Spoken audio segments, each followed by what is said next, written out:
What's going on YouTube? Today we're going to be tying up some loose ends on the Mustang. First up, what we got brand new tips. These are going to replace the old tips. I destroyed one of them when I hit the tree. I tried to save it. That's kind of how I ended up. So this thing is not salvageable.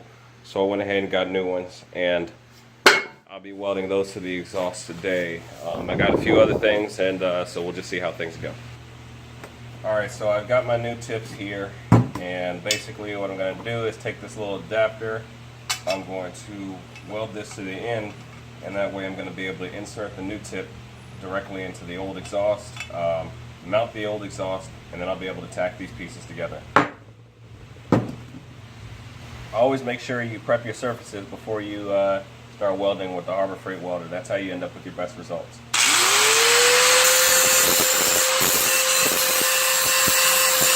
Alright, it's really awkward trying to hold these two pieces together, so I just put painter's tape on it just to hold it in place.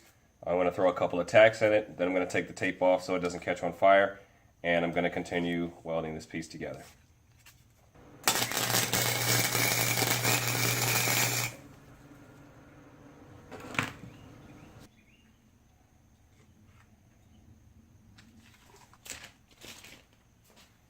Alright, when you're welding thin metal like this, you got to be careful not to get over motivated like I did, otherwise you melt right through it.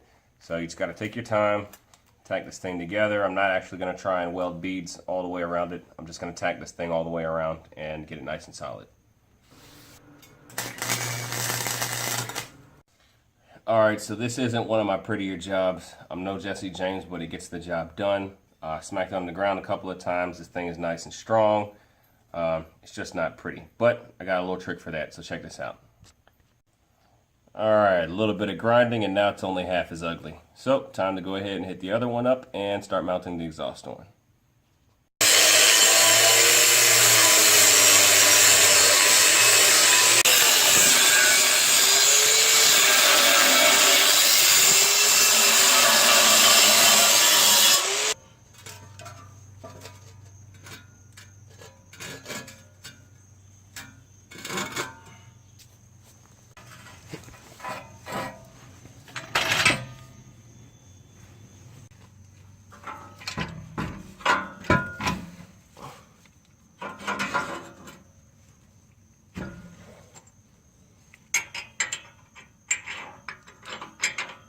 Alright, now that we've got the exhaust all bolted up, it's time to throw the new tip in place, test fit, and see how that looks.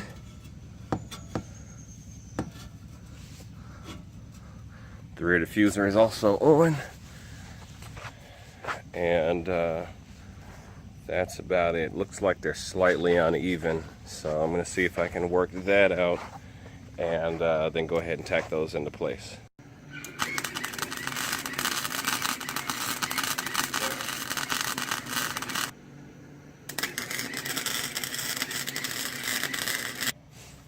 Alright, so the exhaust is on and it looks great. I went ahead and went over it with some primer just to kind of cover up some of those nasty areas.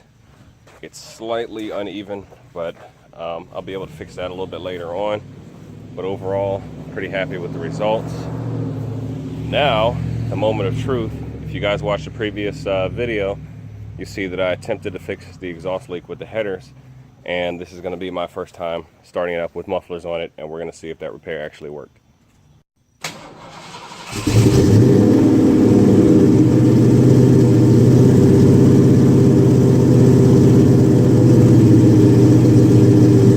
Alright, so this is pretty much the quietest the car has ever run. I do still hear some clicking coming from this side over here, which is where I was having issues, but it's nowhere close to what it was in the past. And at this point, I'm not even going to mess with it again. Next time I take it apart, I'm just going to take it to the machine shop and have the heads redone, but I'm not going to have that done anytime soon. Hopefully once the car heat cycles and warms up, that clicking will be totally gone, because it actually drives me crazy. But this is a huge improvement over what it was before. If you haven't got to see the interior yet, everything's all cleaned up. It's been detailed on the inside. The seats are reinstalled. I didn't wrap the harnesses yet. The cage. The carpet has been fitted over top of the cage.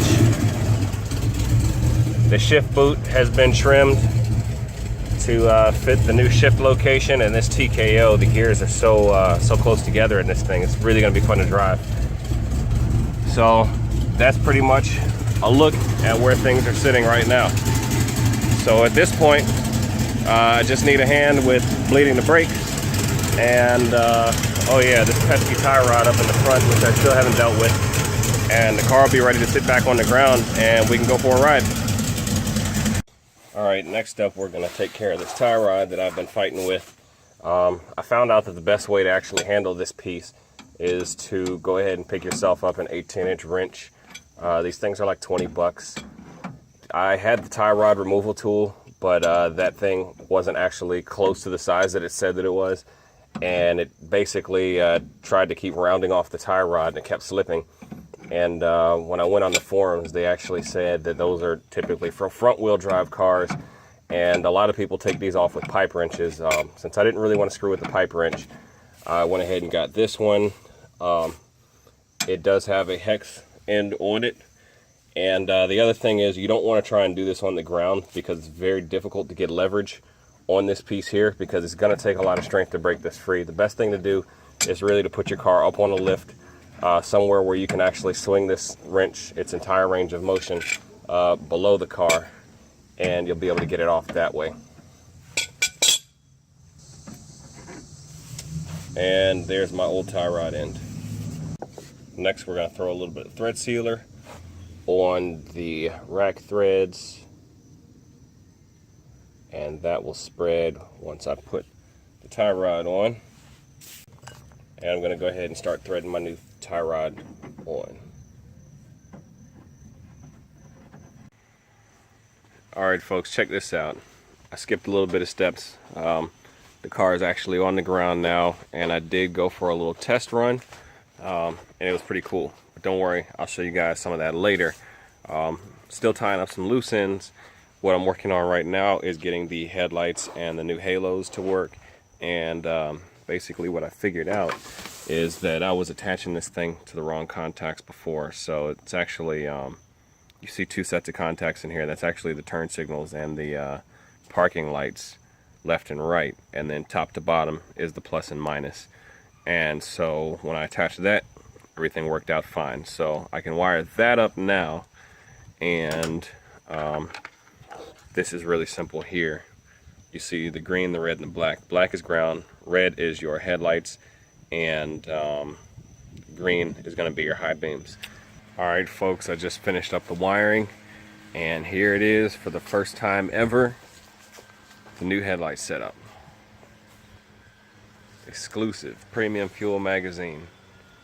You know what, let's go ahead and turn the lights out and see how that looks. Alright, there it is, complete darkness folks. Alright, let me go ahead and cut the lights back on. I still got stuff to do. Alright, much better, much better. I still need a few hours of daylight to get a few more things done. I'm going to fiddle with the front suspension a little bit and try to get it within a decent amount of alignment in order for me to drive it to actually get a legitimate alignment on it. And that should actually be it for the Fox. So next time you see it, it's going to be the shakedown run, and we're going to be getting sideways with it. Stay tuned. Thanks for watching, folks.